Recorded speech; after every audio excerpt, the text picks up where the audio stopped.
Okay, well, good evening. At this time, I'd like to call to order the meeting of Monday, August 23rd, 2021, to order. We have two members of the James Cook American Legion Post, 931, our new commander, Troy Shelton and Randy Shea. We'll ask these two individuals to lead us in the Pledge of Allegiance, please.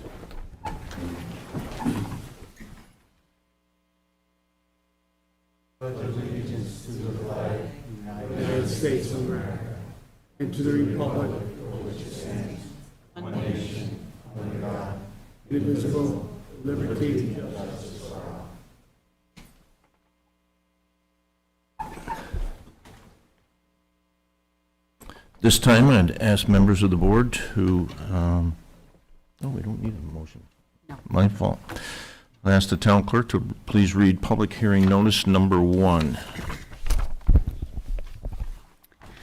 The proposed local law to amend Chapter 149, Snowmobiles and Off-Road Vehicles, scheduled for the 23rd day of August 2021 at 7 p.m. to be held at the town board by the town board at the Victor Town Hall, was published in the Daily Messenger newspaper on August 6, 2021, and a copy of this notice is on file in the Victor Town Clerk's office. Thank you very much, Karen. Unfortunately, our Director of Parks and Recreation is with his wife on her birthday, where he should be this evening, and it's probably in his best interest to not be here. But he has presented previously to the Victor Town Board. This has to do with e-bikes.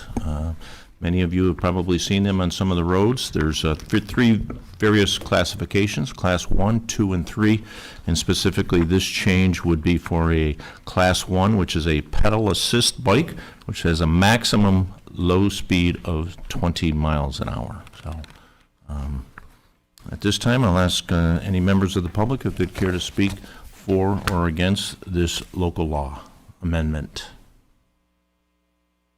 This would be for their trails. Again, I ask, yep. Thank you, Jeff. Jeffrey Hennick, 7761 Victor Mendon Road. I have had an e-bike for several years, until it was stolen, not in Victor. It was a Class 1. In looking at this amendment, you say it has a maximum speed of 20 miles an hour.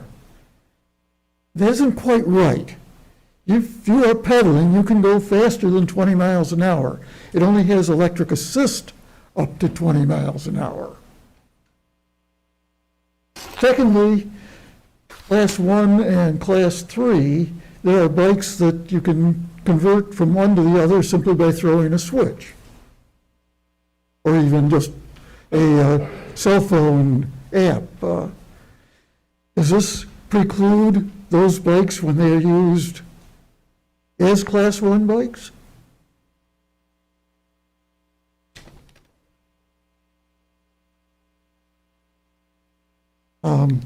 I would personally suggest that you not outlaw specific kinds of hardware any more than you outlaw certain cars due to their horsepower. Outlaw the behavior. Generally, speed is what you're interested in.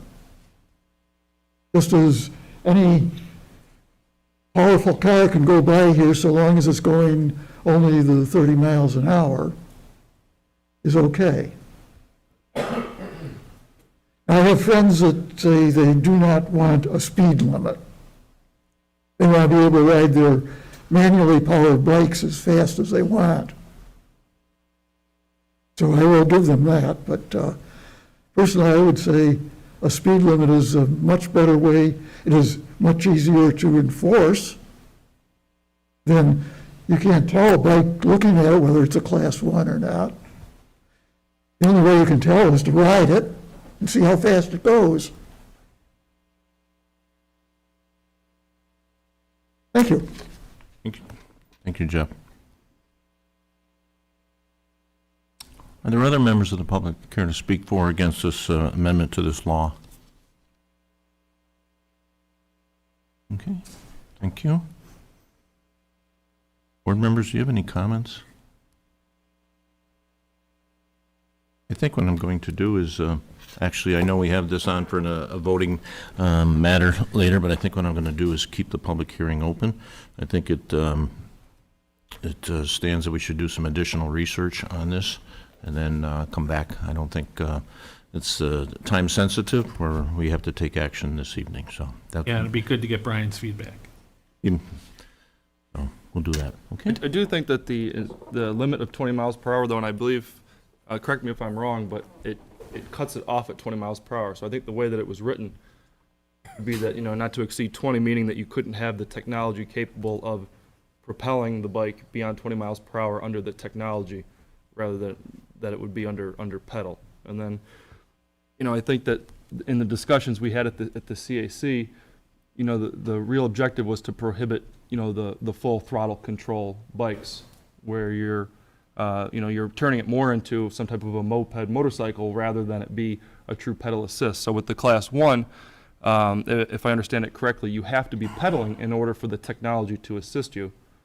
And I think the goal of the town through the CAC and the Parks and Rec Department was to avoid, moped-style bikes, especially within the parks.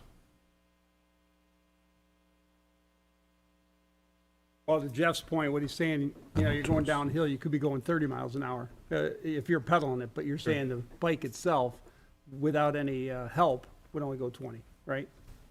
And I don't know the answer to that. Does the pedal assist kick off at 20 miles per hour? The motor turns off, but the bike will go faster. Sure. So I think that, so. Like I say, going downhill. Sure. There's no limit on the speed. Okay, and I think that the way it was written that way to basically say that we wouldn't want the technology to allow a bike to be propelled not by foot past 20 miles per hour. And I think the big concern of this was, we saw it, and as you say, we saw it as a huge advantage to allow, a large population of people that might otherwise not be able to enjoy the trail system in the parks. Like me. Yeah, and we saw that as a huge advantage, but we also saw it as a disadvantage to allow people with throttle control technology on trails where they're out there using it under a totally different type of recreation. I agree with you.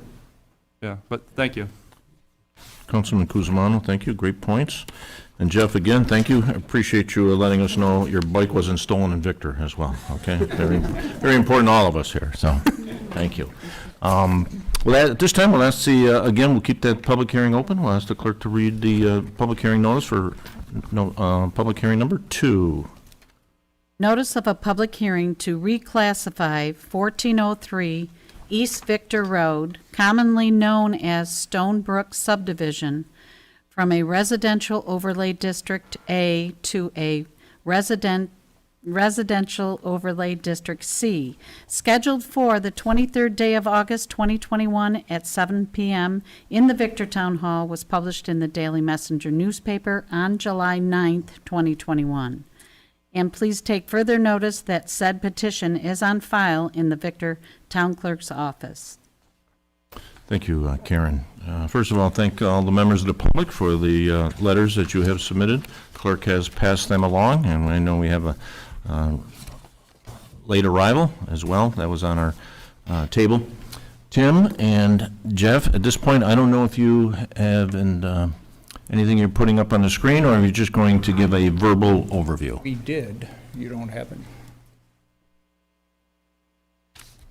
Oh, no. Artie, do you have anything that we're...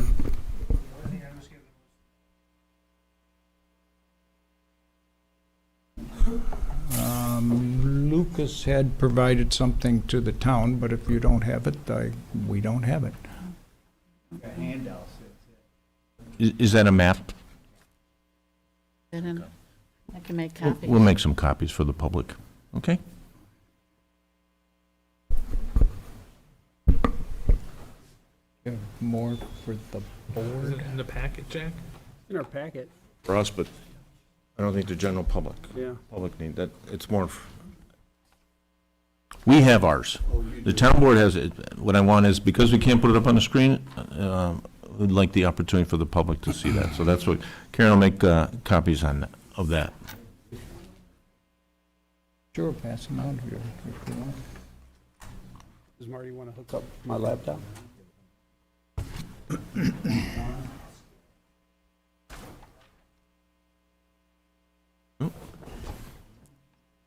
right, Wes has something on his computer.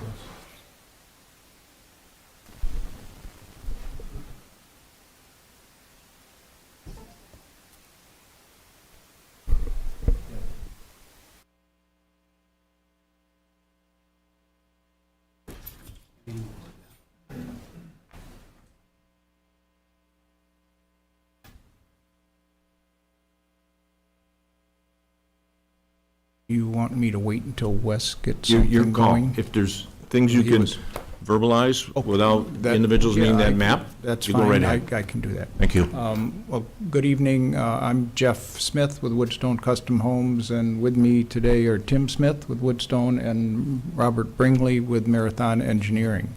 We're here tonight, as you mentioned, asking the board to approve a change from an A overlay district to a C overlay district for the lands that we have under contract for 1403 East Victor Road. As you know, there are 3 overlay options, with the existing A limiting the parcel to 33 units per 100 acres. There's also a B option, which would be 50 units per 100 acres, and the C, which goes up to 100 units per 100 acres.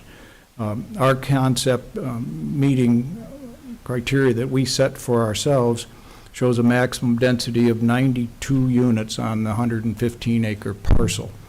The criteria that we included was minimum lot widths of 80 feet and 100 feet within 2 new streets, minimum lot depth of 180 feet, connections to both the dead-end Sunray Crest and East Victor roads to meet fire egress requirements, and a minimum of 50% of the lands in Victor and 100% of the lands in Farmington to be preserved as dedicated parkland. Now the screen shows the green areas of the proposal. The light green would be the improvements themselves of the lots and streets, and the dark green would be the parkland areas, and the surrounding areas are the existing parcels. We anticipate that with further refinement of the concept, we will definitely reduce the number of lots to something less than 90. The 115 acres shown includes 99 acres in the town of Victor, approximately 16 acres in the town of Farmington. Boundaries to the north are Mud Creek, which is shown in blue, and further beyond North Creek, our boundary extends to the Route 96 commercial light industrial property. To the west is Boca Estates, which consists of Fieldcrest Lane and Sunray Crest. To the east are Mud Creek, again, somewhat a blue line there. At the same time, that is within the town of Farmington. Town of Farmington border is the straight line you see there. And then to the south is the Auburn Trail.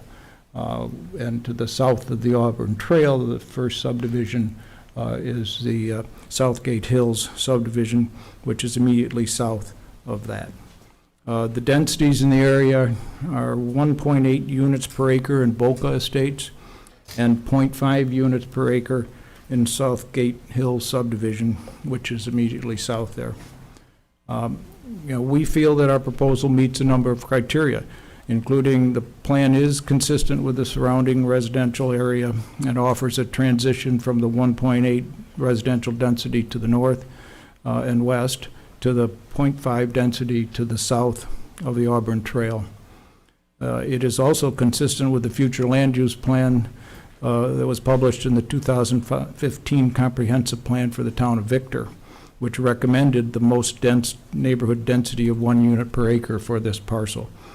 It is equally consistent with the 2021 draft sanitary sewer master plan, which recommends changing the present lowest density designation of the parcel to the highest designation instead, to take into consideration the priorities of the comprehensive plan and the fact that the parcel is one of only a few that can be directly served by gravity sewer, discharging to the Farmington Sewer Treatment Plant without depending on any pump station. The tie-in is to the north On what would be the south side of the Mud Creek area, there's a 24-inch sewer main there.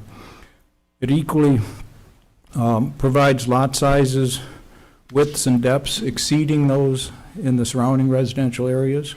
It returns value to the owners of the parcel who lost it with no compensation in the year 2000 when it was changed from R2 zoning to an A overlay. And finally, it provides an opportunity for nearly 70 acres of public parkland with a mile of creek frontage, hiking trails, and a link to existing town land to the north of Sunray Crest. It's not colorized on that drawing, but Sunray Crest runs east-west, and the parcels that are on that north side of Sunray Crest adjoin a substantial portion of town land that was dedicated back at that time to the town. I have to comment, in previous discussions with the planning board and town board, members had some concerns that the change from an A overlay designation of 33 units to a C overlay of 99 units may be just too many parcels. And to some extent, we agree, since our maximum valuation only shows 92 units and we are not asking for 99. However, the next option of B density of only 49 units is not sufficient to support the infrastructure improvements and not sufficient to allow what we're proposing, 70 acres of dedicated parkland to the two towns. We hope that rather than a somewhat subjective opinion of too much, we ask that the boards consider objective standards and measures that can be quantified. One is the absolute size, width, and depth of the proposed lots. With our plan, the majority of lots meet R2 zoning requirements of the 100 feet width and 175 feet depth that are required of R2. Those that are less than 100 feet would be consistent with our cluster subdivision proposal. And two, the relative size, width, and depth of the proposed lots. In this case, we have a density, we're proposing of 0.9 acres per 0.9 units per acre. The project would be less than the average of the two surrounding subdivisions, with 1.8 and 0.5 averaging 1.15 density. We would actually be less than that. The average size of our lots of a little bit over 18,000 square feet would actually be about 50% greater than the average size of the two surrounding subdivisions that run in the 12,000 square foot range. The 80 to 100 foot widths are more than the typical 70 to 90 foot widths in the two surrounding subdivisions, and the 180 foot depths exceed those that are averaging 160 feet deep in the two surrounding subdivisions. And finally, we hope that the board should consider the intrinsic value of 70 acres of parkland accessible from the Auburn Trail to the south and to the townlands to the north of Sunray Crest. They offer a unique access to a stone-lined creek and potential hiking trails. So for all those reasons, we're asking the board to consider changing the overlay zoning.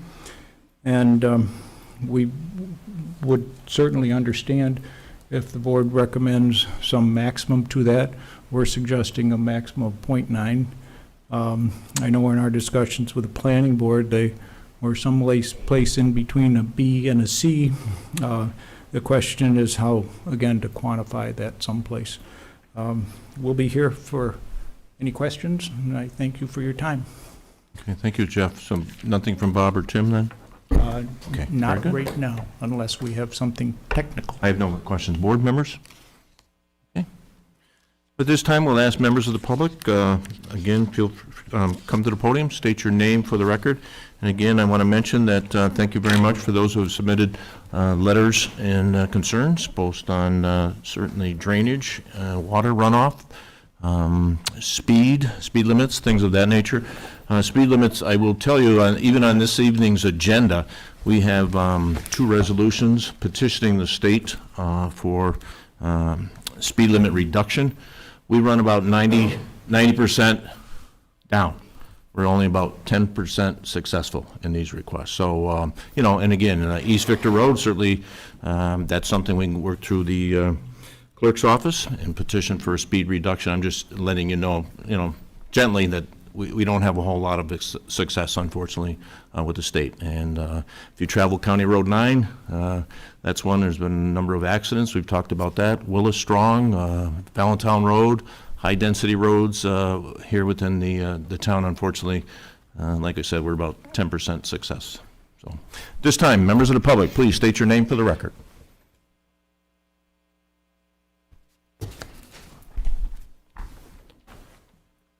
Good evening, Greg Richards, 1365 Fieldcrest Lane. Thank you very much for being here tonight. I'd like to start out by saying that the developer has every right to develop his property, and we understand that. But there's a number of concerns we have. Supervisor Marion, you've already mentioned some of those. First of all, the zoning of the property. We understand when I moved here 21 years ago that they had the property zoned Class A, 1 acre lots, and that was primarily to preserve the character and the charm of Victor, not turning the town into massive subdivisions and strip malls, pretty much like why I moved from the town of Greece. So that was one of the reasons why I moved out here, in addition to the Auburn Trail. The other concern with that is, if we do rezone it to a Class C, what would happen, say, the development doesn't go through? Now we have all this property that's classified as a higher density. Another builder comes back in 5 years from now and wants to put in the maximum number of houses. Is there any guarantee that we would have that that's not going to happen, or is it something we can change if for some reason this doesn't go through? That's a concern we have. The next thing would be the Auburn Trail itself. Supervisor Marion, you did mention it regarding the speed. The Auburn Trail does run on East Victor Road. I can see it from my window in my kitchen every day. I see users out there 6 o'clock in the morning to 8, 9 o'clock at night. Old people, young kids, people on bikes, people hiking, jogging, you name it. And having it at 45 miles an hour is a hazard right now. I see parents, guarding their kids left and right so a car doesn't come and get them or hit them. Going into the intersection at break of day, you're getting into a T intersection. It's a blind curve. It was my horror when my kids were younger to have a 2,000 or 3,000-pound Chevy Suburban heading straight towards them with no stop signs or anything like that. So that's a major concern we have. We're going to be putting in 90-plus homes in this new subdivision. We have 30 more going in Southgate Hills, another 30 homes going into Blue Mount. So it's a lot more traffic. You go down Boughton Hill Road, it seems like everything's under construction or land for sale, between 444 and Farmington. So there's a whole lot more going on, and we just want to make sure that all this is considered in your decisions that you're making here. The rainwater supervisor, Marion, you also mentioned that when Southgate Hills 1 was put in, a lot of runoff came off that silt, and the amount of water coming off East Victor Road through my backyard going down to the neighbor's house down below was considerably more than it ever was. And I'm also getting water off of the field, which they're going to be developing just to the westernmost part of the development. The topography of that is basically uphill from my property on East Victor Road, or Fieldcrest Lane. And I think the town engineers for the project should take a good hard look at it as far as that drainage retention ponds, maybe putting them a little bit closer or coming up with a different way of routing that water so we don't have additional amount coming down in through our backyards, flooding our neighbors' houses out in their basements.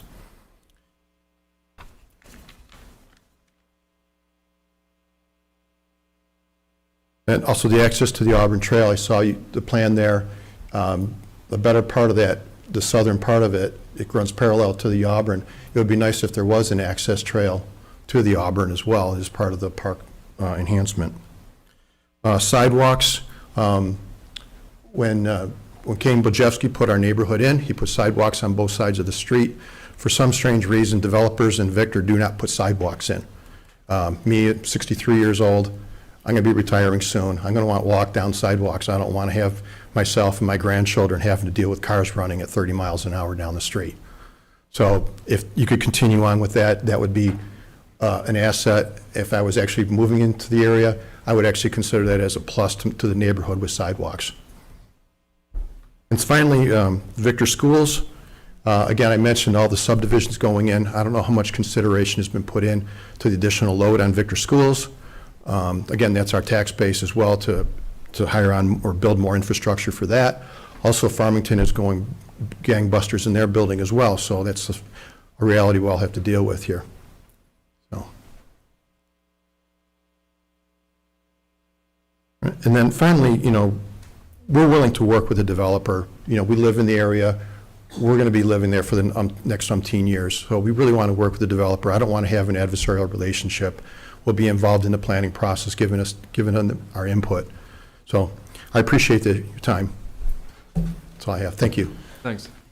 Victor Hiking Trails does have the trail, oh boy, master? I'm forgetting his title right now, but he's now participating as a form of advisor, and maybe that's too strong of a term, but he's part of the process now as far as identifying where trails could be put in when they're going through the planning process rather than after the fact. Dave Wright?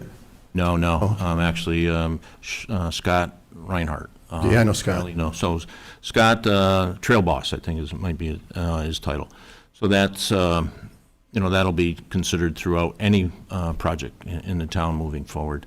And then the other issue is any plan that comes before our planning board, the engineers have full review of that. A plan of this size, this developer is showing 2 retention ponds. So regardless of the size, it'll certainly be 2, or if it's drastically cut, at least 1. But certainly drainage is addressed in all of these projects. Unfortunately, the hilly terrain and the geography of our town creates issues in significant rain events that unfortunately I don't think anyone, when you look at the devastation caused in our country in the last 48 hours, that anyone could build infrastructure that could withstand that type of rain. So certainly engineers will review this, make recommendation to the developer, to the planning board, and they will be aided throughout and guided throughout that process. So, okay.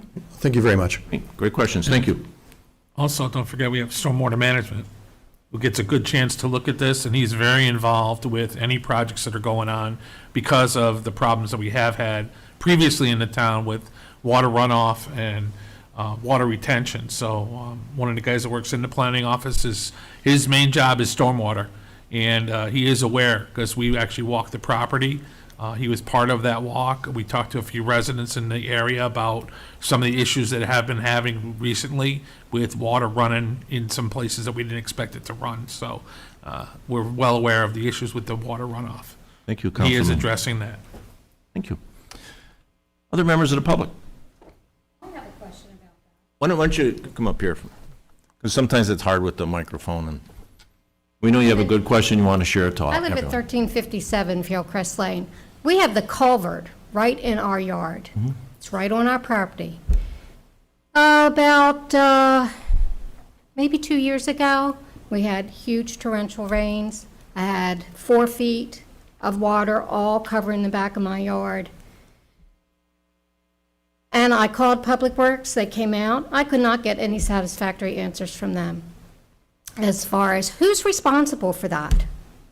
The drainage was not done properly for our whole subdivision and the people that live on that backside. It was not done properly. And we're getting all the water running off from the street down into our yards. It comes down from the very end, goes through 3 or 4 of my neighbors, comes into my yard, into the culvert, where it accumulates. And then all the water from the farmer's field in the back of my property comes into the yard and accumulates. And it's supposed to go through this culvert. But I mean, it sits there, and if it rains a lot for several days, it is 4 feet deep. So now they're going to go and dig up all that farmland that soaks up a lot of that water to begin with. Where's that all going to go? And there's a line of trees back there that helps break that. But if they start tearing all that down, where's that going to go? That's my concern. And when I call someone and say, you got to come out here, I got 4 feet of water in my whole backyard. Oh, well, we've got bigger concerns than that right now. That's what I was told. Your address again, please? 1357. Thank you. So I want to know, is that my responsibility, that culvert? Is that the town's responsibility? And why doesn't anybody want to address those issues? Now you're going to have builders come in, digging up all that land, and then what?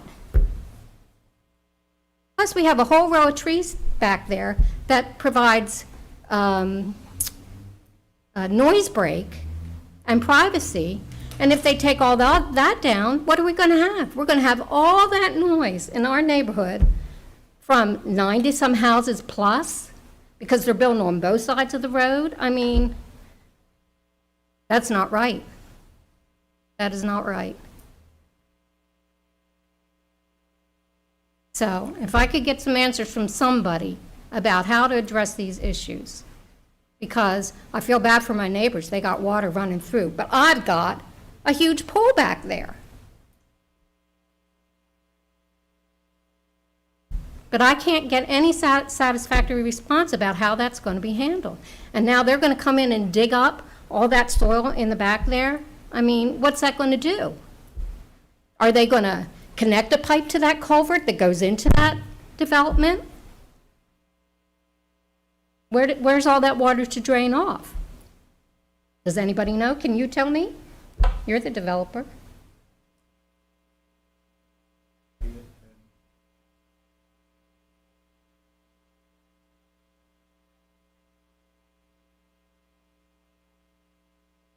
Okay.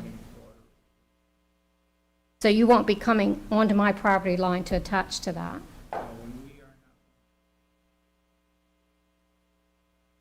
Okay. Because there's a whole line of trees there on the edge of the property. Yeah. Okay, thank you. I'm sorry, could you just state your name for the record, just so that we have it? Heidi Ashworth. Thank you. Other members, oh,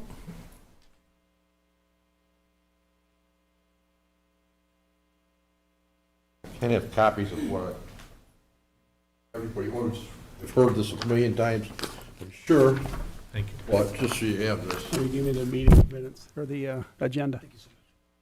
thank you.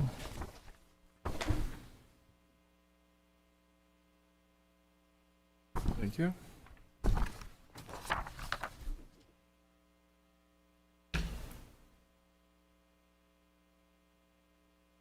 My name is Bruce D. Simone. I own 1403 East Victor Road. Ma'am, your water problems are not my problem. They're Southgate. We have never had a water problem until Southgate was developed. That's all coming from Southgate. No, it's coming off that farmer's field. In our yard, we're right behind. That way before Southgate was even thought. Well, then that would be the developer that developed your lot that made that problem, not me. That farm and farmland has been there, and we've owned it since 1942. It's not like we dug it out so water would run onto your property. We don't blame you one bit. Okay, back to this density setting. In 2000, we had a density setting that was greater than a C. And it was taken away from us and made it an A without any compensation at all for us. Also, for 65 years, we paid property taxes to the town of Victor for 105.6 acres. In 2007, 6 acres disappeared. No explanation. I'm just saying. You can look it up in the tax records. My tax bill went from 106.5 acres, I think, to 99 point something. Anyways. So with the original R2 zoning, which is greater than the C that Mr. Smith is asking for, I don't see any reason why it can't go through other than some dissatisfied neighbors that want to keep farm to farm. But in 2012, we came to these meetings with the Planning Commission, the Comprehensive Planning Board, and they agreed that it should go to a C density. And you can see it on the map on the last page. There's only 3 parcels in all of Victor where they said the density should change to a C. And the two of them are very small, actually. It's our piece and two others.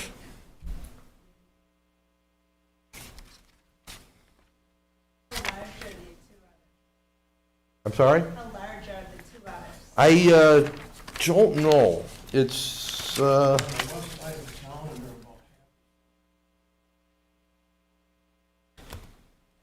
not even. Very, very small. Again, we've got gas, sewer, water, natural gravity-fed sewer, because it's in our deed that when they put the sewer line through our property, it deeded to us the right to connect to it. Sunray Crest, dead ends at our property. This will be an advantage to the town plow guys. They can drive straight through now, instead of plowing into our property like they have been doing. Oh, and maybe we can get rid of that turnaround. Yeah, that I've been fighting for 15 years. And Maren knows all about it because he's been up there and looked at it. And you've heard it all, bordered to the north by 96 and all commercial buildings bordered to us. I actually, Mr. Smith, his proposal for his layout, I asked him why he wasn't building houses on the top of the hill overlooking the creek, because to me, if I was gonna build a house, that's where it would be, and I would deed that land to each individual homeowner right down into the Farmington. There wouldn't be people hiking back there if I was developing it. It'd be shut off. People hike on it now as it is, and we never stop anybody, because just let them. But if you walk that land and you walk across the top of those hills and look down over it and look at that creek, it's beautiful. That's where I'd be building hills, but Jeff's gonna give that away and let them hike on it, which is, to me, great. Well, I just, everybody needs to sit back and look and see, this is really a good thing for Victor. The green space, the layout, the hiking trails, it's a win-win. That's all. Thank you for your comments. Thank you.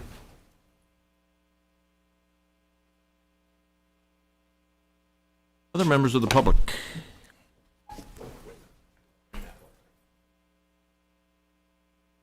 Eat this. Thank you. Tracy Shea, I live at 1359 Fieldcrest Lane.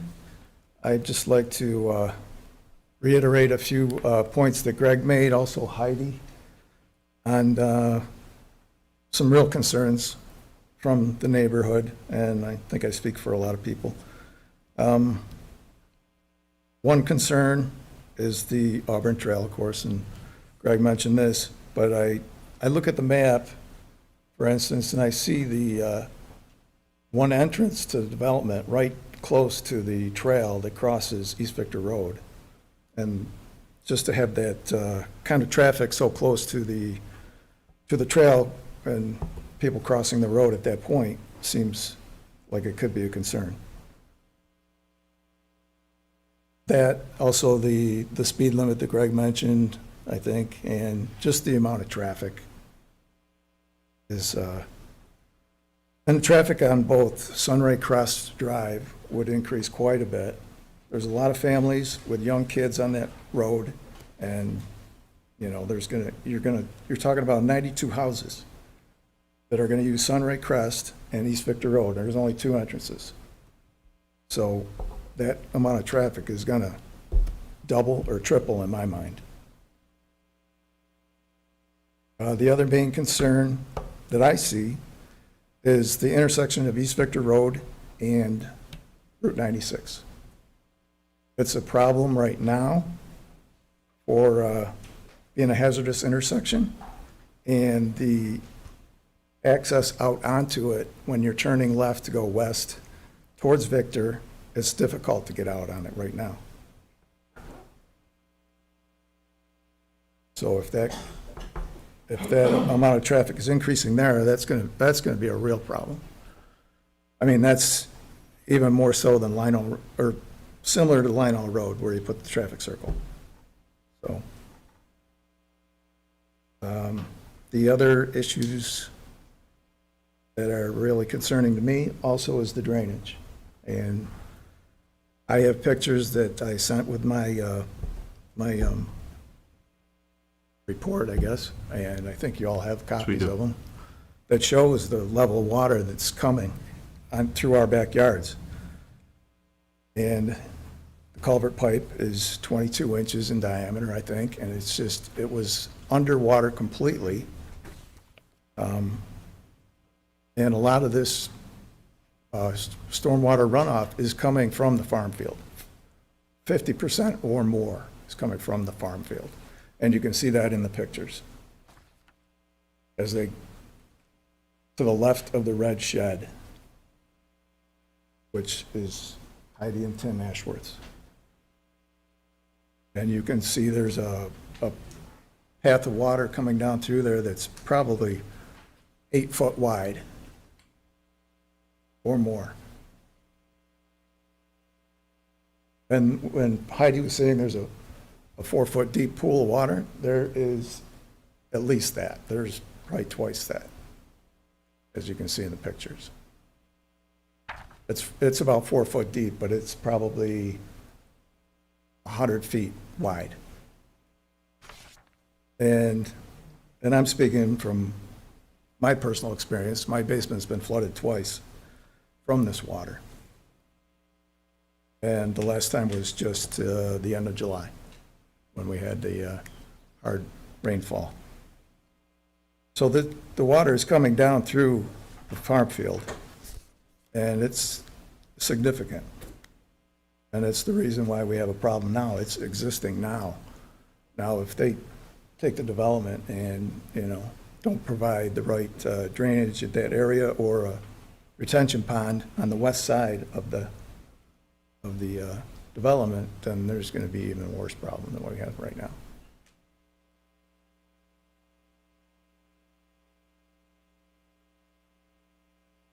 And I don't know how it could get any worse, because, it's a lot of rain, it's a lot of water.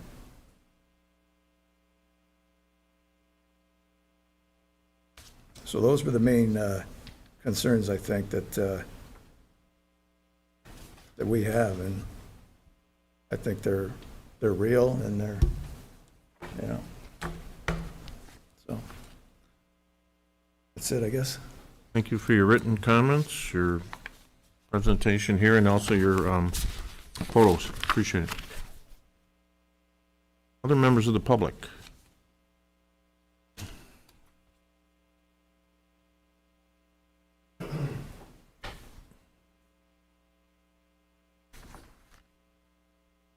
Good evening, people. My name is Dave Nankin from 1174 Chaucer Court. I usually don't say anything. I listen.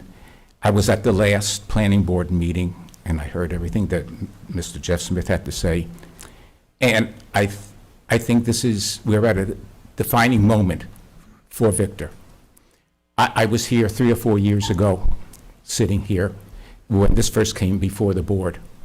And if I'm not mistaken, Mr. Maron, you were sort of on the fence with this project.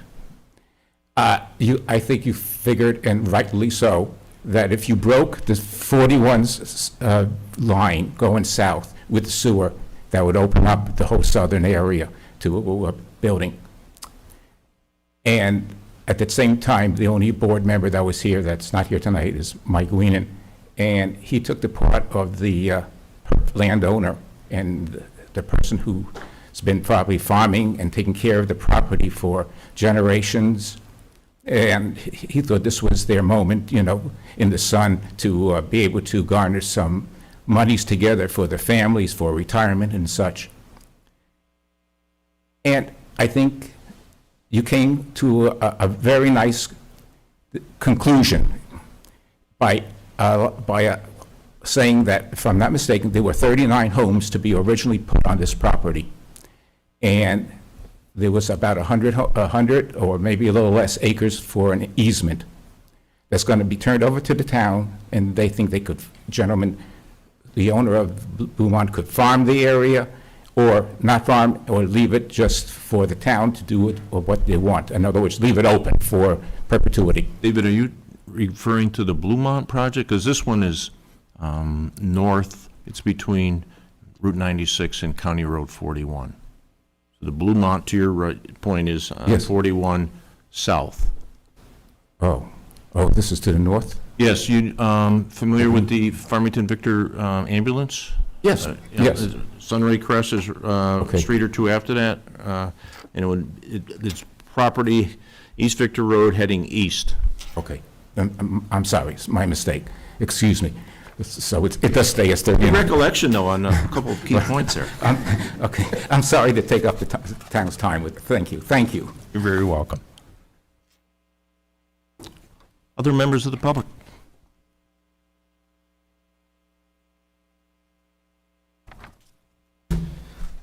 Daniel Poppenberg, 6438 Sunray Crest. I agree with what my neighbors are saying on the subdivision. One of the concerns that I have, I am all for developing.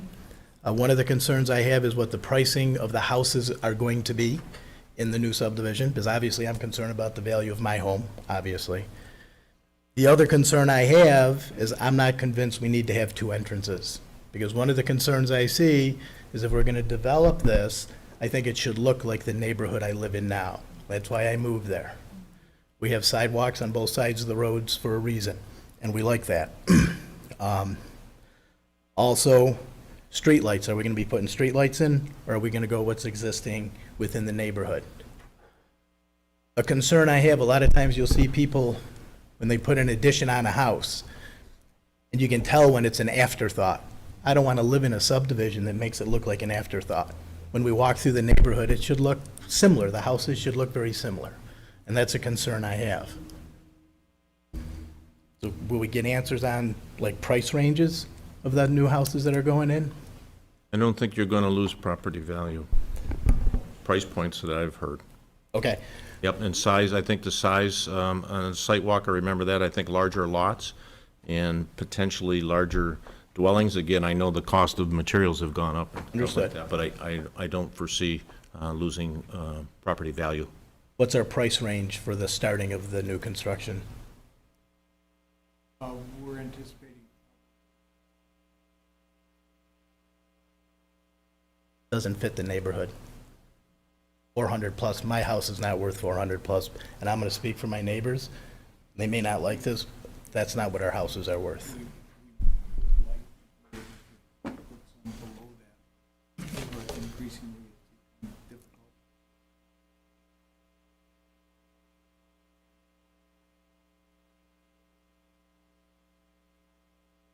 And also material cost.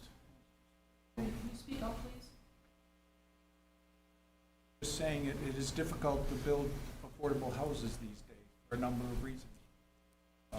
Not only in terms of the site work, but also building the homes themselves. We would love to be able to hit a lower price point, but our difficulty is doing it with good quality, which we pride ourselves in. Understood, so then my question is, have your own entrance, because it's a different subdivision. That is not entirely up to us. Okay, There are many requirements, and one of them is that you don't have any more than 25 homes on the street anymore. okay. So that's one reason why we thought we were doing a good fire access two ways on Sunday. That's something new with the, because I mean, obviously that was a dead-end road, and I think there's more than 25 houses on it. It is a state. Right, okay, so that's a new requirement. Yeah, and a lot of, as Mr. D.C. Simone mentioned as well, in 2000, when they changed and implemented the overlay, that changed a lot of things. So Jeff's point, again, we know cost of materials, but the price points on all your properties, certainly, that was a density build in year 2000 or whatever that took place. Today, to build that, he needs 90-plus homes. And we've tried this in other areas of the town as well, as recently on McMahon Road. You tried in what we called affordable homes, and then when they come in with a number, it's just, it's overwhelming. It's difficult, certainly. A number of factors. Cost of land in this town, and great points, great questions you're asking here. Okay, thank you. Our engineers are sitting here with us this evening, and I know taking notes or typing in notes as we speak. So, other members of the public?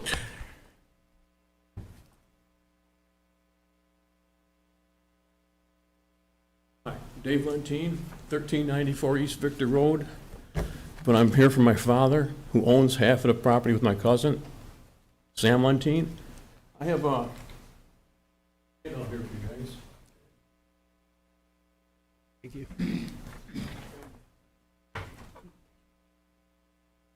Thank you, Dave. You got enough? Yeah, I spent a lot of time in that comprehensive plan, meetings, Thank you. listening, going over stuff, trying to get the wrong that was done in 2000 corrected.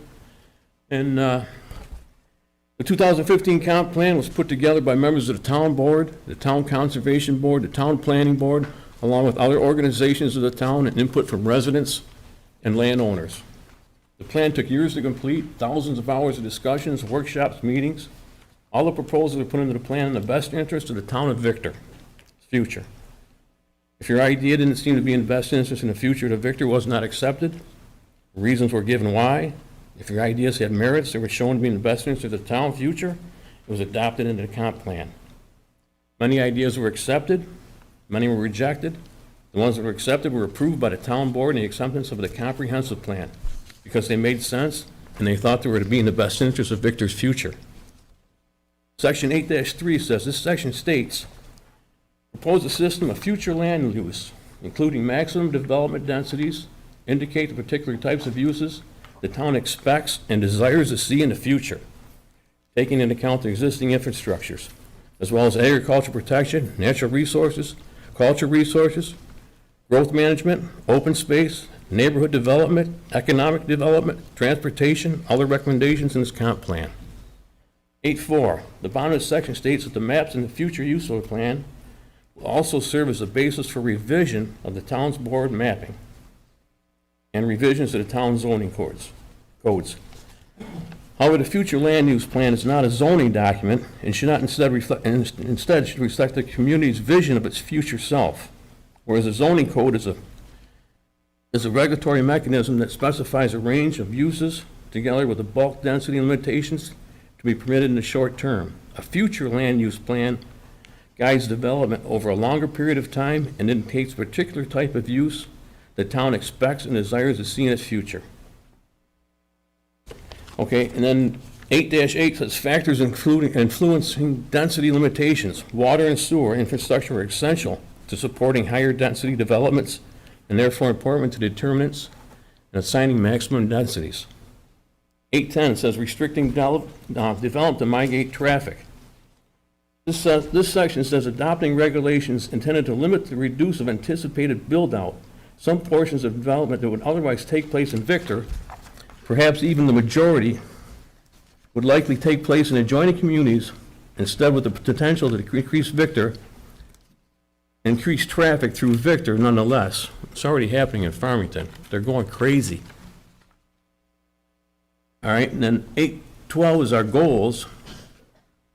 And this is a map of the future land use plan presented on page 815 implement the land use plan required amendments of zoning map. The concept level future land use map presented on 815 focuses future developments in the core of the community and directs future development to access already provided with water and sewer. This section talks about neighborhood development.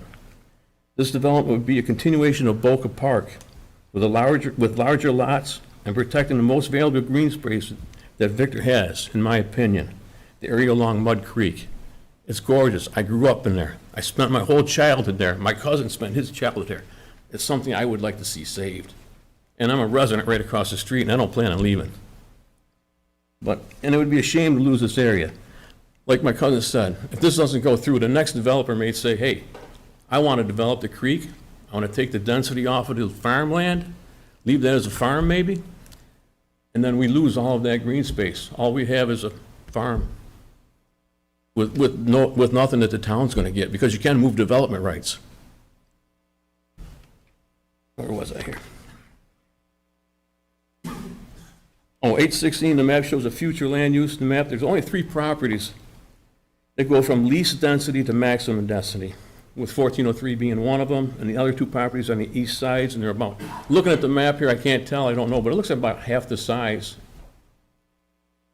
And then summary, the change in the density from minimum was approved by the members of the comprehensive plan and thought to be a good fit for the neighborhood. Started by Boca Park. It was shown to be a development that would not burden the community's infrastructure, already having all of the utilities available on the property. The sewers are 24-inch gravity fed at the lowest elevation of the property with deeded access. Gas and water at 2 locations. This development could also eliminate a dangerous dead end where the school buses and trucks have to turn around. This development will give the town more starter homes in the area. I don't know enough $400,000 a starter home, but thank God I'm not a kid now, I guess. We have one of the best education systems around.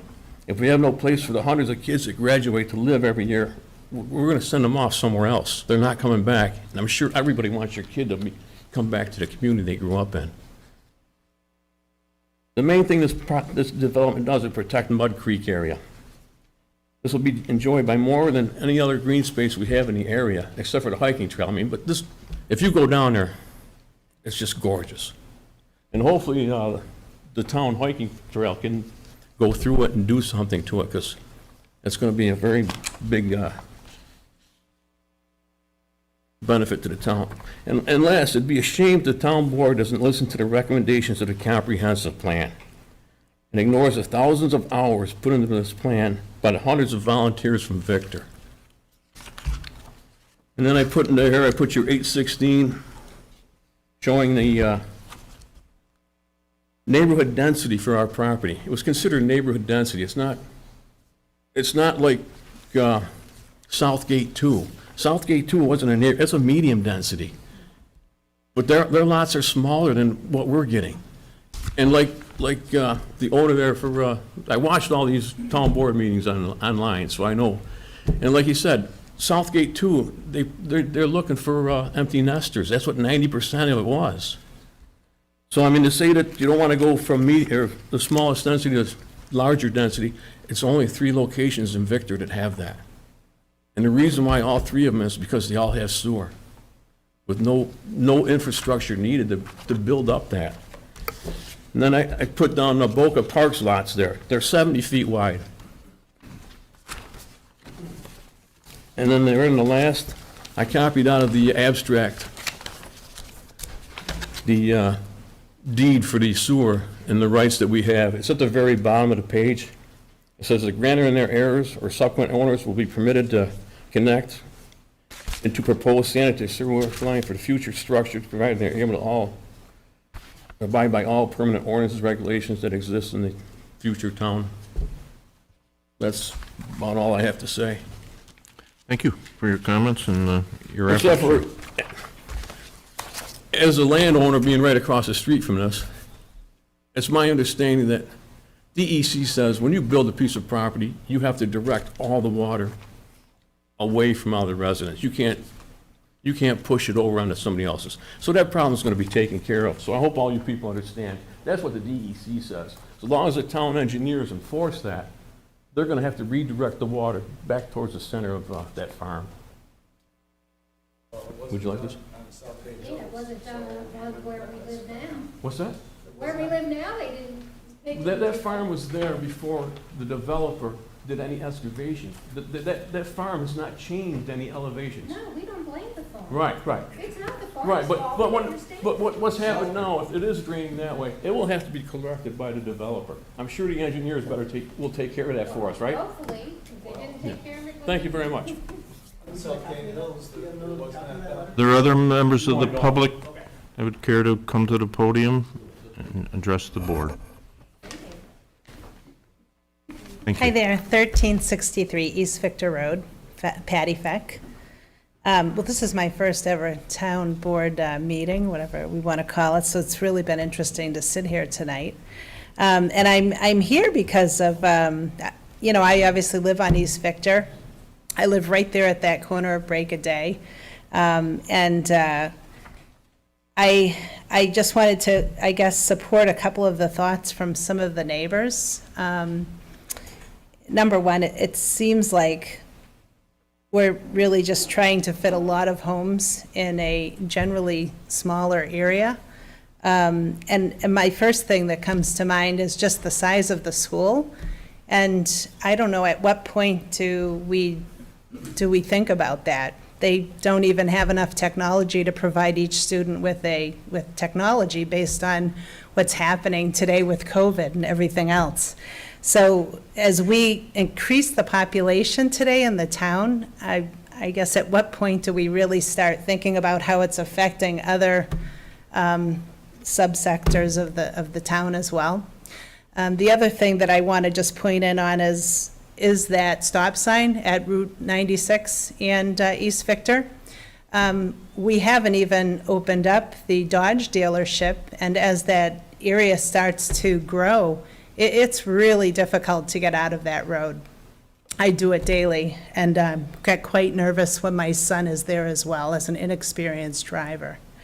The water issues, on Field Crest are obviously a concern, but I can tell you that I live up on a hill. My sub pump goes off every 30 seconds when there's a large, bucket of rain. So there's obviously concerns not only with Field Crest, but probably in the whole general area.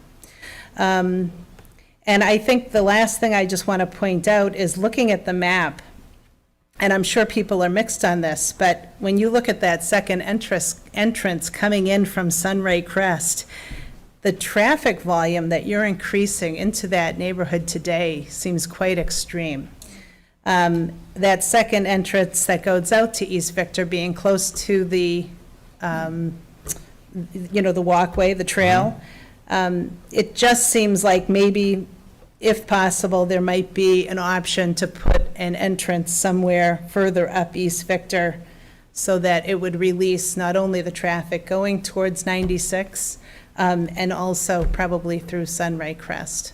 So I'm not I'm certainly not somebody who is an architect, and I don't traditionally speak up and have never come to a meeting like this, but I think we really have to think in the town of Victor as how big do we really want the population to get at some point where it really is overpopulated, especially with consideration with the way that they're populating Farmington today as well, and consider the school system.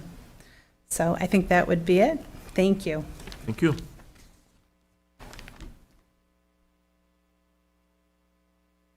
Other members of the public? One last point I think I'd like to make is that, you're talking about 92 more houses, then there's 28 in Southgate Hills Phase 1. There's 20-some plus for Southgate Phase 2. And also there's Bluemont element, which is 35 houses, I believe. So if you add all that up, I think it comes up to over 175 new houses within a small area, less than a 2-mile radius. So that's a lot when you think about it. The other point I had was, will the stormwater evaluation be done before the actual reclassification happens? It's all part of the planning process with the planning board. So all the engineers review, stormwater management review, all part of one action. Nothing that So during the planning stage. So whatever this board decides, if they say, listen, we're sticking with A, and he still wants to build, they go before the planning board with that kind of, development. If it's a B, he's gonna go before with the same, B, C, or A. So no evaluation will actually be done until it's already classified or reclassified? Correct. Is that right? Yes. Okay. That's what I'm trying to understand is, okay. But to clarify on that, though, because it's the same question that I have. We would be changing the overlay before we do the assessments for stormwater. So the engineers wouldn't complete those evaluations of the property until we actually change the overlay. So I think, and that's a common theme that I've heard amongst the residents, and it's a question that I had last meeting is, you know, as the new board member here, not having been through a lot of these, you know, the question I've had a couple of times is, you know, it seems, as the layperson, the cart's going in front of the horse sometimes, and that's the question I do have is, and it's a concern I have, is that what happens if this project doesn't go through and that land is used for a very different project in the future? So that is a question I have as well. Yeah, and the evaluation could come back saying, okay, the west side of this is all draining, and it is, all coming down to one funnel behind 1359, or 1357 Fieldcrest Lane, and my yard right next door. And if the evaluation comes back and says, well, there should be a retention pond here, say, you know, that's increased cost to the developer. That, you know, it wasn't there to begin with. So, I'm just. Yeah, you can't do a stormwater management analysis until we know the number of potential homes that'll be built and what that overlay is. So otherwise, they'd be doing 3 different analyses, and then we still wouldn't have, you know, an answer, Well, my okay. opinion. Well, it's a problem now, so I think the evaluation could be done now, should be done now, even without the reclassification. And I understand that, and it makes sense that really we can't go on the property and do the evaluation until we change the overlay. So I do understand that perspective. I guess, you know, and a question I do have is, you know, one of the largely advantageous components of this is the preservation of the land along Mud Creek, and that the town would take on all that acreage. But as the hypothetical devil's advocate, if the surveys recommend something different, and they have to relay that out, it is already an overlay C. I guess what's to say that the dedication of that 50 or so acres goes away and the schematic of how that's laid out changes so as not to be so advantageous to the town and the development of hiking trails, et cetera. So I'm still unclear on that as well. Okay. Wes, would you provide some? Good evening. Wes Petty from Labella Associates. We serve as town engineer. We serve on behalf of the town. Just to maybe make some clarification points here tonight with regard to town board action. The graphic that you see on the screen and the graphic that you have in front of you that's been handed out, that's not a fully designed subdivision plan. That's simply a sketch, a schematic that shows, you know, a general concept of what the developer is thinking about. And so that map that you see, there hasn't been any engineering, there hasn't been a whole lot of engineering that's gone on in terms of a grading plan. And there is no opportunity for anybody such as the town engineer or DEC to do a stormwater evaluation until such time that an engineered design is presented that's submitted to the planning board. And what the town board is considering with this particular action is simply, as it's been stated already and probably understood by many, is changing the color on the zoning district, residential overlay zoning district map. If and when the town board makes a decision on this particular petition, it is not necessarily on this exact design. It's just a density question about how many homes, what's the maximum number of homes they want to permit, whether it's A, B, or C. So hopefully that helps with whether or not a stormwater evaluation can be done at this point. And my assessment is it cannot be done until after the town board makes their decision. And a design is put together by the developer and the design engineer so that the town engineer has something to react to with that design. Then we can look at, you know, all the calculations that are put into the engineering report, and we can assess not only the stormwater, but many other factors under seeker review, right? There's going to be a whole environmental review done, taking a look at some of these issues that have been brought up tonight, such as traffic. You know, that's another big one. So that's what I've got for you. Thanks. Thanks, Wes. Thank you, Wes. Other members of the public?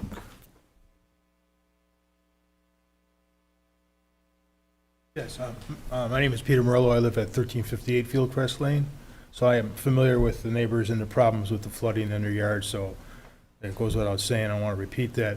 But I do, the biggest concern I have is the traffic volume currently on East Victor Road. That road became a very popular cut-through when the traffic circle went in, when the bridges got repaired. People discovered that road, 45 miles an hour, they whip around that curve, and it's dangerous. We've got the dump trucks from the Dodge dealer going up that road. We've got dump trucks going to the Beaumont, or whatever, the Bluemont subdivision. So that road has become a cut-through. Now you're going to add another 90 homes in there. I think my suggestion would be put a traffic counter in and understand what the traffic volume is today, and then think about what needs to happen in the future for this development. Thank you.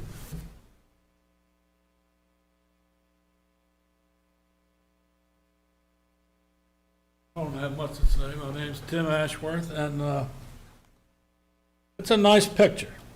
And like he said, that's not the maximum, and it might not stay that way. I mean, you could have probably double that amount in there if you really felt like doing it, if you change the zoning. They don't have to give you all that green space. It could just show it there just to make you lean a certain direction. That's all I gotta say. For the record, they do have to give us the green space.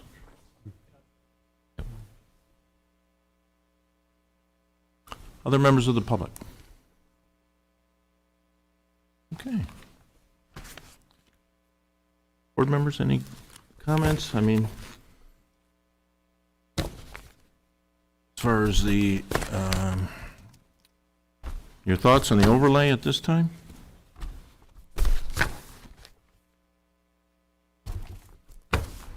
I think that, I mean, the same comment I had at our last board meeting, but I do share some of the concern that this plan is, and as Wes said, this is just a very tentative kind of draft schematic just to show us what something could look like. This doesn't necessarily mean this is what it is. And again, I'll admit that I haven't been through this process too many times before. I'm the new guy on the board here, so. In my learning process here, I do have some difficulty understanding, what it looks like now versus what it ultimately will look like could be very different. So, it's no specific question or concern, or just a thought. And I do agree that a lot of the comments that came through from the community, if we did this project, I would love to see some, a resemblance of the character of that neighborhood and the sidewalks and the access to the trail. And I think that those all would be absolutely essential to moving forward with the final plan for this. Great points, thank you. I would like to say that I appreciate everybody's comments tonight. And I feel your pain on some of that with the water, with the stormwater. And I think, some of it has come from Southgate. I mean, if it wasn't, and I think we're also getting more and more, I mean, the weather pattern this year has been horrendous, right? We get that. July, it rained the whole month. I like the idea, of, doing some measuring out there, to see what we got for traffic. And we know that it's going to increase, and a lot has been happening right away. I value Jeff Smith as a developer in this town. He's done a great job building quality homes. Jeff we zone this today. Jeff gets hit by a bus tomorrow, and someone comes in with a different idea, and we zone it to go to 100 units or whatever. Then we're stuck possibly with an Article 78 down the road when we say, oh, wait, that's not what the original developer had in mind. So there could be some stipulations on how we zone it. And I read through the planning board's comments on, the B+. I'd like to hear, I'm sorry Councilman Guinan's not here, because I'd like to hear him chime in. I'm also a property rights activist. My family has, some farmland in this community. I'm born and raised and grew up in this town. I went to those meetings as well, and I think the comp plan it's not a gospel, but it's certainly a guideline for us to try to figure out where's the best place to try to develop. Where's the best place for us to increase some density? Certainly, gravity-fed sewer aids in that. You know, we don't have to get into replacing pump stations and those things, which we constantly have to wrestle with because of our topography throughout the town of Victor. So all of these points are really valuable points, and I appreciate that. And I love many times we sit here and Dave Nankin will say we sit here many times where it's our table over there and one or two residents, and we don't get feedback like this. So like I say, I am on the fence after reading through some of the planning board. I think it's a case by case. There is a lot. We got Bluemont going in. We've got Southgate moving, and I get that. And the same thing, the traffic study. A lot of times our hands are tied. We ask for reduced speed limits. We don't get them. 96 is a state highway. We want a traffic light. You know, Mrs. Feck talks about trying to make that left-hand turn every morning.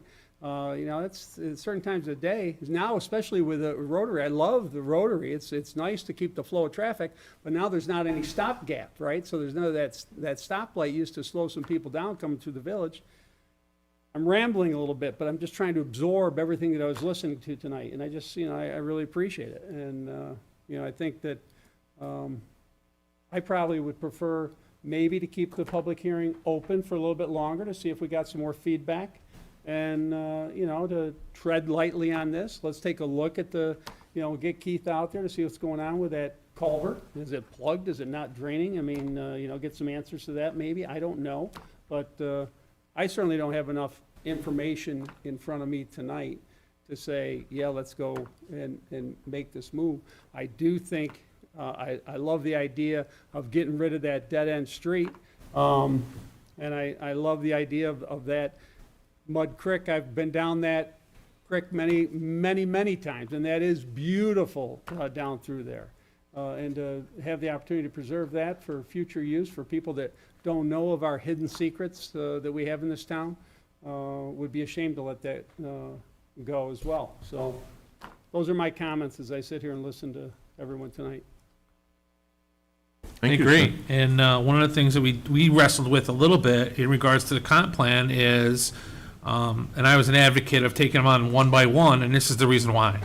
This is exactly why. This is a great example of allowing the residents to have that input as we go through it, instead of just broad brushing and saying, the comp plan said these should all change, so let's just change them all and be done with it, which is what we could have done as a board. And the big discussion was, no, we think we should take them on one by one, and then that forces a developer then to come to us and petition the board, which then causes us to have this open discussion. So you have the chance to have that input, and I think that's very important.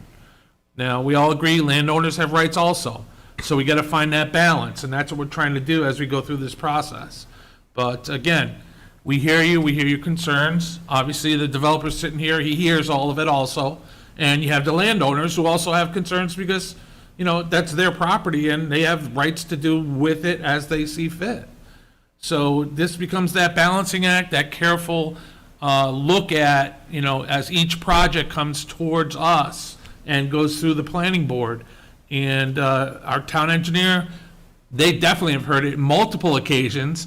And in fact, Wes was actually on the walk in the property the other night when we went through with the developer. We walked that whole property in the mud, to your point, yep. There was some soggy spots, but we went through Mud Creek, we went through that, and, you know, so we are concerned. We do hear what you're, you know, voicing, and I think it's a great idea to leave it open. So I'll leave it at that for now. Leave it open for written comments. We'll take written comments to the clerk's office up until September 1st. Okay? Supervisor, do we have the ability, when we change this overlay, to set any restrictions on that? Or when we change this, is it a you know, a flat change and it just becomes an overlay C? I would ask our planning board attorney to advise us on that. But great question. Okay? I have one last question. Yes. Could it be an option to reclassify it, say, as a B or a B plus, you know, with 60 lots, with the option to go to a C in the future, I guess. Is that ever done? I don't know. Great question. Another question for the attorney. You're building up hours on me. But we'll invite you back. Yeah, I just wouldn't, I don't know if the developer would think of it as, if it would still be, profitable for them to do something like I that. think the planning board, again, I've never sat on the planning board, but I have to assume that they would want to know, okay, they sometimes have that flexibility. They'll ding that developer, and, he's looking for 65 units. They say, no, 62 is going to fit. Okay, and here's why. Get feedback from the fire marshal and the fire chiefs as well as to why. So they would probably want to know what their max is and then work from there. But, so to your point, may have to be a C, but here's the number, Again, I think it was Councilman Condon brought up planning board meeting minutes, they were talking about B plus for some individuals, so there is no B plus, so it's probably got to be a C with, okay, it's 70. Again, I'm just throwing out a number. Great question, though. So, public hearing held open, written comments to the clerk's office up until September the 1st. And at this time, I do not know when the town board would continue on with this, because I think a couple board members have some obligations, and we'd rather that all 5 board members are here. And as Councilman Condon mentioned, unfortunately, Councilman Guinan was unavailable. Business took him out of town this evening.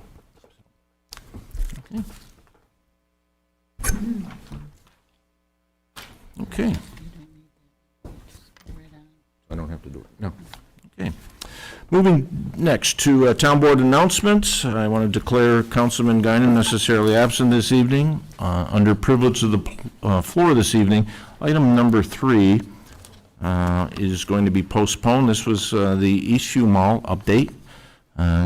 Wes Petty and myself had a conversation earlier today. He wants to follow up with the planning board department, the fire marshal, the Fishers Fire District Chief, and town councilman also / Lieutenant Cusimano on height specifications, height restrictions over there at the mall. So that's the latest on that. We have 6 town employees who will be celebrating their birthdays in the month of September, starting with Mr. Greg Knapp on the 2nd, Casey Page on the 5th, on the 13th, Deb Gerard and Steve Hendrickson on the 20th, Jerry Levine and Tom Polsinelli.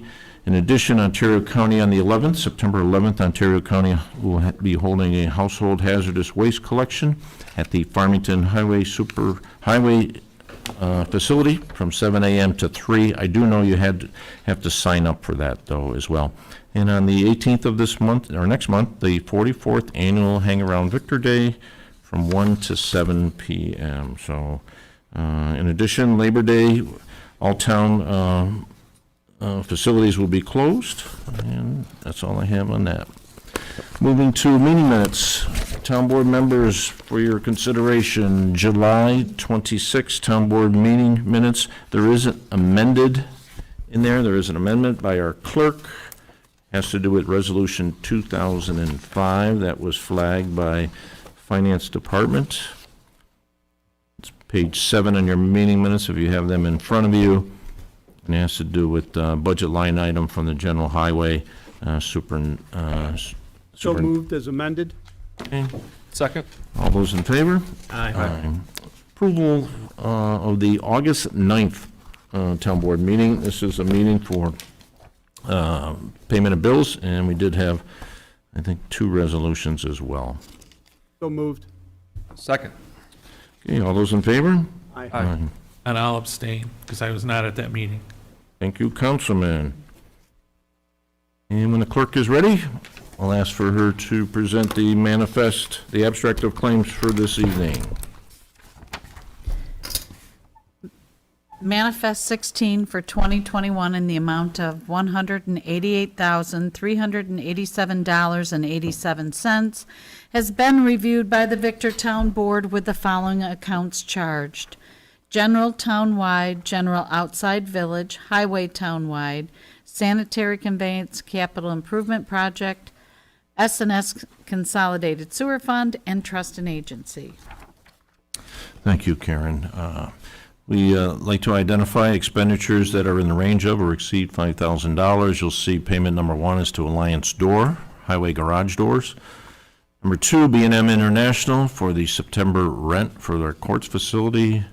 Next is Bluestone Creek Development for the September rent for the Parks and Recreation facility. Payment to Harris Beach for July attorney fees. Computerized inventory systems through Integrated. Next is LaBelle Associates, July engineering fees. Ontario County Court Security. Nocal Energy for diesel fuel purchase. Suitcoat Corporation for micro-paving town roads. Payment to Villager Construction for milling. And the total of the above-mentioned expenditures is $147,374.43. Total town expenditures minus these previous mentioned expenditures equals $41,013.44. Board members, any questions on this evening's abstract as presented? Hearing none, entertain a motion to approve the payment thereof. So moved. Second. All those in favor? Aye. Moving to privilege of the floor, Mr. Scott Harder. Well, maybe he had to leave. He was here earlier. Wes Petty, LaBella Associates. Mr. Harder pulled me aside earlier in the meeting, and he had another meeting to attend tonight in another municipality in Ontario County. Although he understood that he was going to be first on privilege of the floor, I didn't think he saw the public hearing. I didn't think he saw that coming. So Slight oversight. he asked me to just let you know that he will come to another board meeting, maybe the next one. Okay. That is Thank you. available. Thank you, Wes. Filling in, Mr. Randy Shea.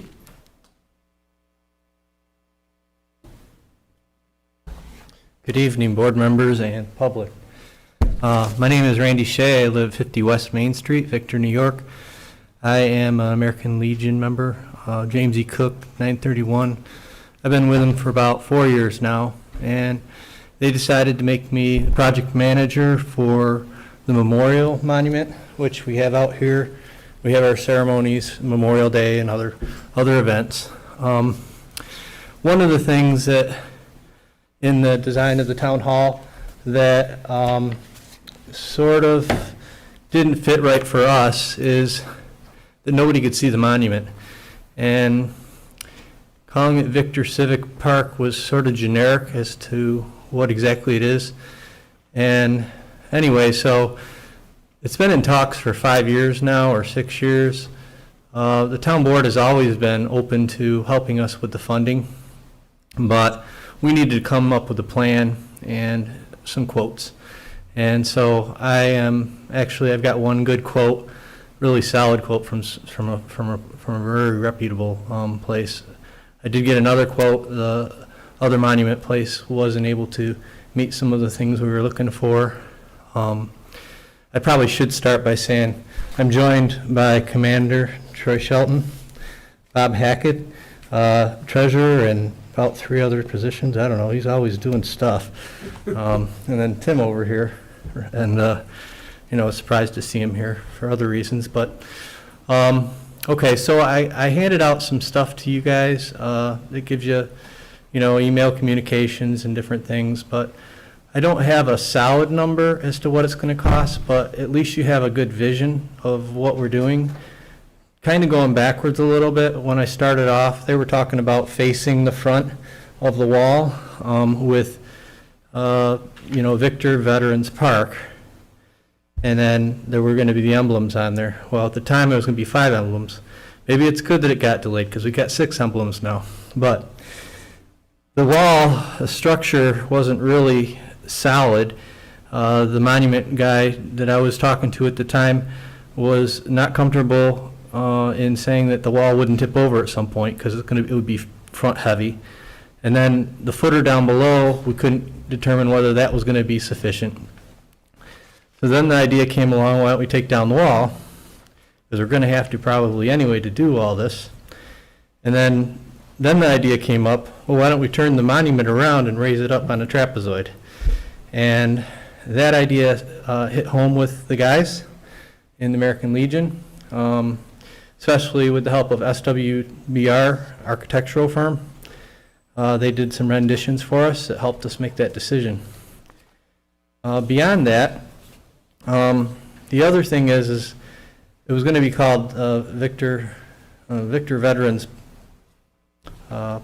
Park, but that's kind of a small space, so we decided to call it a garden.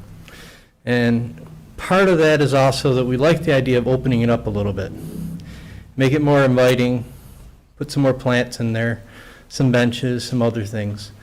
Now, as you can see from the quote that I got just for the monument, which is the centerpiece of what we're trying to do here, I told him to price it at full markup. I wanted to know how much it would be at full markup. He said he'd probably come down about 10%, and probably we could also get the crane operator for less. He didn't know for sure how much to put in, so I told him to put some number in there. But it's easily going to be $20,000 just for that. And then the concrete work that would probably need to be done, some excavation, rewiring it so that we'd finally have some lights on the flags again, because I guess they've been down for a year. So it's a good opportunity actually to fix something that should be fixed anyway. So with the new lighting, we've got until we'd like to break ground on this probably right after Memorial Day. The reason I came forward now was because I was talking to the new finance director, Richard, and I almost forgot his name. I think it's Richard Aldano, right? But, you know, we didn't come forward last year because of COVID, and the budget was, who knows what was going to happen. But Richard said, looks like things are looking pretty good now. Sales revenues are improving, and it would be a good time for me to at least come forward and talk to you about the money. I'm aware now that you have a line item for about $5,000 every year to help out veterans. I'd like you to consider, and you don't have to decide it now, but in terms of the budget for this coming year, up that by 10, 15,000. That way we would have, you know, whatever we would need from the town. We don't expect the town to pay for it all. The village said they'd chip in. We have some money of our own. We want to involve the community. I want to make it more of a community thing. This community, I'm going to speak for everybody here who's a veteran. Victor is home to us. You guys go out of your way to make us feel special, and you do things for us that really touch our hearts. And there's going to be a lot of veterans coming home from Gulf War soon, and we want them to feel the same here. So the memorial being right in front of Town Hall is representative, I think, of Victor and the community, what they already feel and do for us. So however much you decide, but you have enough now, I think, plus my phone number's in one of the emails there. We also, out of respect for Dan Crowley, who is was a board member at one time, I met with him by Jack asking me, you know, to go talk with him and update him, and he wants to have some 6 flags behind. We think that might be too cluttered, but just to appease him and to figure it out, I think we can probably put the flags, or at least have the possibility. There's things you can put in the ground where you can have, just for ceremonial reasons, you could put the six flags in. And so you'll see that as part of the quotes. They're only like $25 each, so putting them into the cement when we redo the work gives that opportunity to have the flags that he would like, and maybe others would too. So, so we're not fully decided on that, but that is where we're at. And if I was going to ballpark what the total cost would be by the end of next year, because we'd like to start right after Memorial Day and hopefully have it done by Labor Day, is probably $30,000. You know, because we're going to be doing cement work and electrical, and the more the town could help out, maybe we can keep the costs down. But, so as to how much you guys decide, I just think it might make the most sense just to put it into an account that's already established in the budget and, you know, just up that for next year or maybe the following year too, to help us out. Randy, question for you. I know you mentioned opening it up, benches and flowers and things like that. And with us this evening is the President Mary Dupre of the Garden Club. Yep. Mary, are you figuring flower arrangements, things of that nature to enhance it for the public as well? Or, you know, and again, just nothing, just, what's your initial thoughts?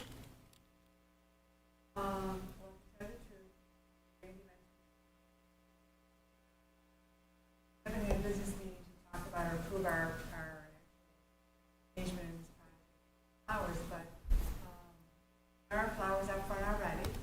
There are plants that could probably be added here and more colorful things, but probably more on a permanent basis. Perennials or bushes or something. Kind of what Randy was saying. So it's probably, you know, would be interested in. Great. Thank you. The Garden Club's been a great Thank you for coming, contributor Mary. to the beautification of the town, and I know you'll continue as well. Yeah, I actually reached out to Mary, and then also Bob is also on the tree board for the village. But part of this whole idea is that we want this to be a place where even the town clerks come out and enjoy it, you know, and they go get a sandwich and eat there. And we also have to consider. Sucking up to her, Randy. Don't be sucking up to her. Huh? Well, I don't know. Anyway. But, you know, it's about remembering the veterans and what they did, but it's also about the community, a nice space for the community. Not exactly a park, because it's not really big enough to be that, but a garden that could really be made nice. It might take a few years to really get to where it could be. So what do you think? Randy, I think it's a great idea. I mean, turning it around, I mean, I have a great visual of what you're thinking about as far as a quiet little spot for remembrance and for people to see it. And I also see some fundraising opportunities around Memorial Day, you know, not buy a brick type of thing, but, you know, supporting our local veterans and trying to maybe game plan something along those lines to do that. And also maybe talking to Mark a little bit and coordinating a little bit. You know, we got a mini excavator. Maybe there's some of the heavy lift we can do in terms of taking some stuff out. Might be able to lower some of our costs. I don't know, Mark. I mean, you know, but certainly we have some resources that we could probably help with that. And then the other thing I would ask you to do is maybe look around for another quote. You know, because we always like to and we don't mind obviously you know, increasing our contribution a little bit to the veterans and stuff like that, but I would suggest to you, it's like, you know, you're doing something in the house, you always get 2 or 3 quotes, right? And we're gonna not necessarily go with the cheapest guy or the most expensive, but you got somebody that you like and you got a ballpark, and then maybe just, you know, keep fishing around to, you know, talk to some of the other groups, the veterans groups, to see who they've worked with. I'll be working on more quotes. I did already get another one, which I didn't present to you because he wasn't able to do the part where here's a part of this, is that the existing monument is already there. It's got an asset value, and it belongs, I believe, to the town. I don't know how that all works, but from the standpoint of chain of custody, my request, or our request, was whoever does the work on it takes it up from the site so we can work on the area, and then they have to take the bottom plinth off, which the bottom plinth might get broken in the process. Right. And lifting it with a crane, moving it there, moving into their property, moving it back, we would prefer to just work with one person. Makes sense. For that part of it. Yeah. And so even though it's not a normal thing, he did go ahead and put in an amount for the crane lift, moving it, working on his site, and then bringing it back when we're ready to put it in place. So the other person that was already approached a place that does monuments locally wasn't even willing to split the old plinth from the new plinth. Yeah. And he wasn't willing to do anything extra that we wanted to have, so. I love the idea, though. And then the other quote, just to let you know, I've been working on other quotes.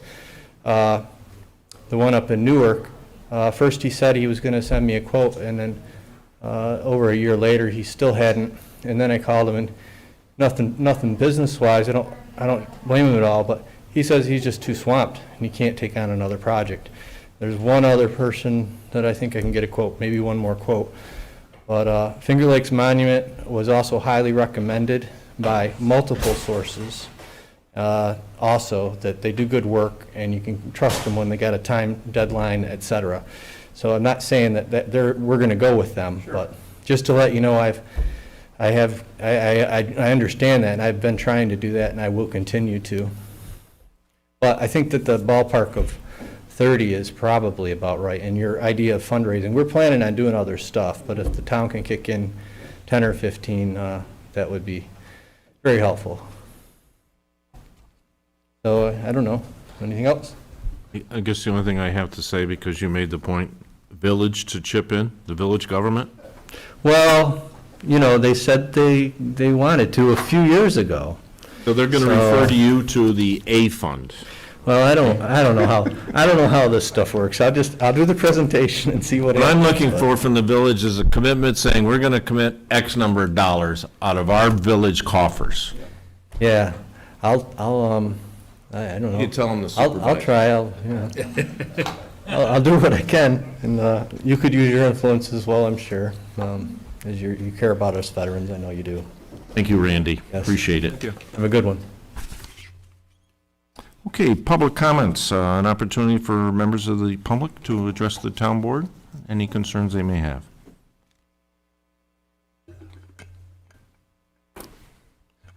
Okay, under reports of town officials, in your packets, you have the highway superintendent's report, an update from recycling, town historian's report from IT, Parks and Recreation, Planning and Building,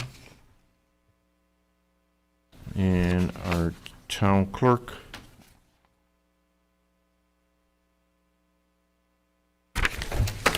And I know on the clerk's office, Rich is transitioning into taking over some of the contracts that the clerk's office has been doing, so Rich is, Gladly give yep, them up. he can't, yeah, there's no arm twisting going on there, Rich, it looks like, so we appreciate that. It'll be good. This is something that Rich has had experience in his own career, so we look forward to Rich taking that over. Real quick, I do have a few items. Ontario County Planning Board seat was open for our Victor resident representation following the resignation of Marty Avila. Hello, Marty. My understanding that the deputy mayor, Mike Crowley, is interested in filling that seat. What I did hear, though, on Friday was that they being Ontario County, was checking whether or not an elected official could fill that capacity. So hopefully Mike can. If not, we'll be, the town and village be advertising again for a resident from our town to represent the town of Victor and village of Victor on the county planning board seat. How often do they meet, Jack? I think, Marty? Once a month? Down in Hopewell? In the complex down there? Right at the... Yep. And board members' budget workshop schedule has been sent out. I do have myself a couple that I cannot attend. I will certainly be here next Monday evening. We'll be meeting in the main meeting room. Your packets are, your budget books are either have been, I think, put out in the clerk's office or the mailroom for your review. 6 o'clock, this room next week. Let's see, ESL Federal Credit Union soon opening up a new branch here in the village, and Labella Associates were named to the Fortune Best Small and Medium Workplaces by Great Place to Work. They finished 12th and 13th in the New York State survey. Congratulations to both of these companies. So Steve, congratulations to you, and at the ESL ribbon cutting in a few weeks. I'll get the opportunity to share that with them as well. Again, board members, Mark, the board members have received the O'Connell Electric letter on the Phillips Road project. Congratulations to our highway department on a job well done. And board members and members, well, the Legion is gone, but I did mention it to them before. This coming Friday, there's a Vietnam veteran pinning ceremony in Geneseo. Ontario County has a positivity uptick, the Delta variant. Based on CDC levels, we are at red. We went red last Thursday, the 19th. We are trying to encourage mask and social distancing in businesses. Nothing drastic at this point. I did have correspondence with the Mike Kaufman at the mall. They are encouraging wearing a mask at the mall. And we did a control room earlier today. We have reconvened the control room. The state has chosen. We'll see. We have a new governor starting here in a few hours, but the state has not, we asked them if they would engage again with the control rooms like we had previously with the state in our 9-county Finger Lakes region. They chose to not join us, and so we here in Ontario County, our 9 counties, we've extended it to Steuben and Schuyler County as well, so they've joined us as well. So we have Monday, 11 a.m. Zoom meetings, and we go over health concerns, but we're all trying to stay on the same page, supporting our school districts through this process as well. And I know there's talk that the new governor may impose the wearing a mask at school, so we'll wait on that. But again, any way we can support, we don't want to be shutting down the economy like we went through previously. ARPA, or American Rescue Plan Act roundtable discussion last Wednesday. Finance Director Rich O'Donnell and I sat on some very good points made on that. We are looking through a number of things we've talked about in the past, but I think more seems to be coming to light all the time. The Victor traffic report, there was only 13 hours. We are contracted with Ontario County Sheriff's Department for 30. They are just so short manpower standpoint that they cannot provide us additional information. I have contacted the state police, and they're going to see if they can support us with an enhanced enforcement in our town. With enhanced traffic money diverted to, with the fact that we now have more enhanced traffic money because we're not spending it at the Sheriff's Department, we've diverted some of that money to purchase 2 additional radar speed signs here in the town. I know a number of members have weighed in and said they really like that, so we are going to move forward in this calendar year. And Town Employee Years of Recognition Program, I want to thank Councilman Condon, his ability to make that. We recognize 11 current and former employees for their many, many years of time service here with the town. I did go over to the courts building last week. I had a few other employees that weren't able to make it, and Sandy Cody was our 35 years with the town of Victor. So pretty lengthy report, but some good information. I can attest to the state police helping out. One of my football players got a speeding ticket today on Church Street. Well, you could tell him that's compliments of Supervisor Marin. Slow down, okay? His parents will probably call me now. In fact, I also want to say, Mark, the folks are off the charts. So happy that the swap shop's open back up. I mean, people that embrace that, and there's stuff, that's either going to go to the dumpster or, one man's junk is another man's fortune, right? And they love that place, and the fact that it's open is awesome. So. Okay, moving to resolutions. Oh, Supervisor, can I make one comment? Oh, there? you certainly may. I apologize. I just wanted to make a quick note of, I wasn't able to attend the meeting, but this past week, the highway superintendent met with members of the CAC and Parks and Rec. The CAC has been talking for quite some time now about share the road signs and identifying some, target hazards, high use areas for cyclists within our community. And, we have some pricing back on what those signs cost, and it's something moving forward we'll hopefully keep in mind when we develop future budgets as far as strong road, School Street, some of the high use cycling areas, and marking those roads for share the road with cyclists. Yeah, keep in mind Dry Road to Cork. I mean, because of Dry Road Park, that's heavily used. Yeah. You see it probably going by your house, right? Yeah. I think Willis Hill, Strong, Dryer Road, School Street, they, the CAC, and I mean, they have heavy use cyclists in that group, and they were very easy to identify the high use areas that would be helpful. And that drier road seems to be a funnel point to where a lot of it is. I see them all the time. I mean, every day, somebody's riding a bike up and down the dryer. Okay, thank you for those comments. Resolution 1, authorizing grant application, Victortown Courts. So moved. Second. All those in favor? Aye. Resolution 2 is a lease agreement amendment, and again, for the town board. I know the direction I'd received from you before. Mark and I have been meeting with Labella Associates, taking a look. It has been determined that the current highway facility is unusable for a future building that we would build, say, a 30 to 50-year building, and allowing growth. So that site is unusable. So we are going through another process that when we get some more defined areas of the town, we will share with the town board. But right now, I know you gave me direction that you want to go through this piece of property, 11 Framark Drive. Certainly through Rich's dialogue with the building owner, they know there's some interest from the town board. But right now, I'd rather hold off in doing the appraisal of that. So not to say we won't do it in the future, but I think, again, I want to determine, because we may end up having to acquire another piece of property. If the highway department was to vacate, what's the best use of that property?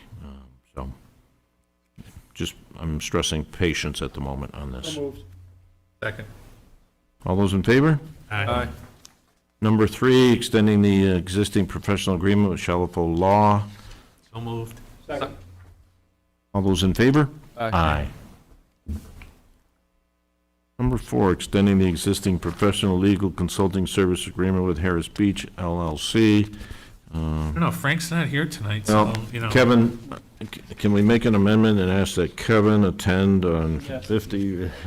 So moved. Second. All those in favor? Aye. Aye.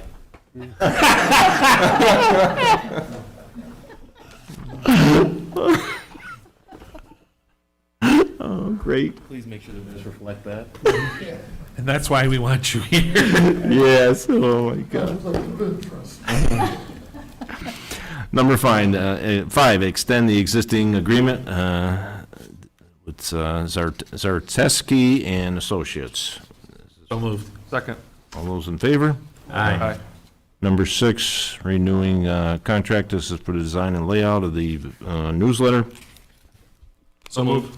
Second. All those in favor? Aye. Number 7, ordering, this is part of the process on these for sewer extensions. And next step is ordering the public hearing for September the 13th. So moved. Second. All those in favor? Aye.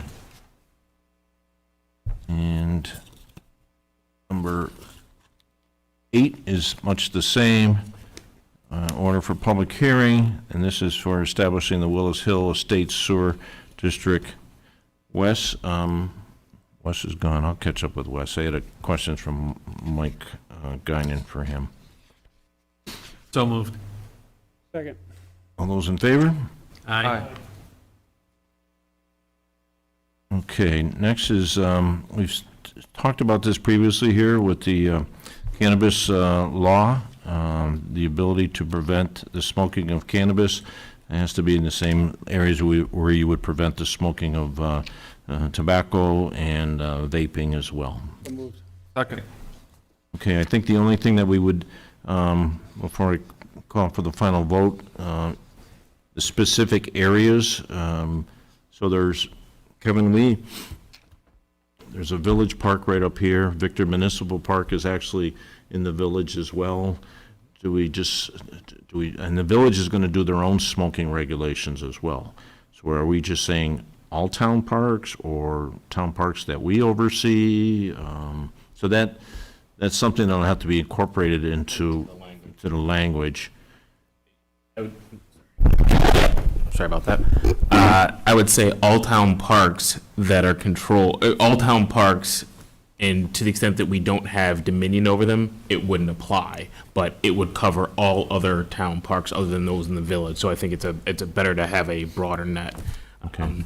And then to the extent that there's an inconsistency between ours and the village would govern in there for their particular parks.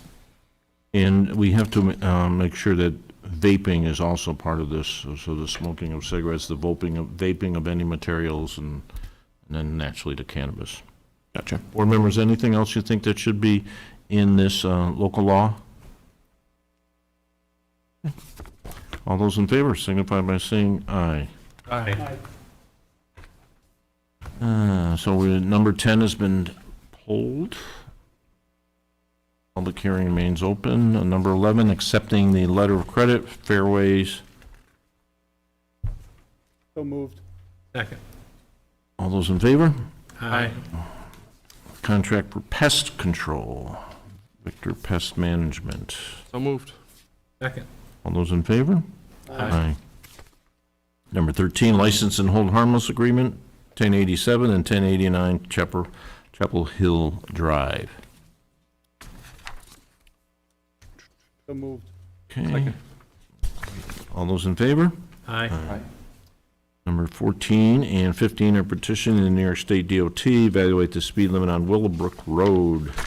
We can block those, correct? Correct. Hearing no objection, so, Make a motion, we block 14 and 15. second by Councilman Kohovic. All those in favor? Aye. And public comment, opportunity for members of the public to offer any comment to the town board. Hearing none, entertain a motion to adjourn this meeting. So moved. Second. All those in favor? Aye. Aye.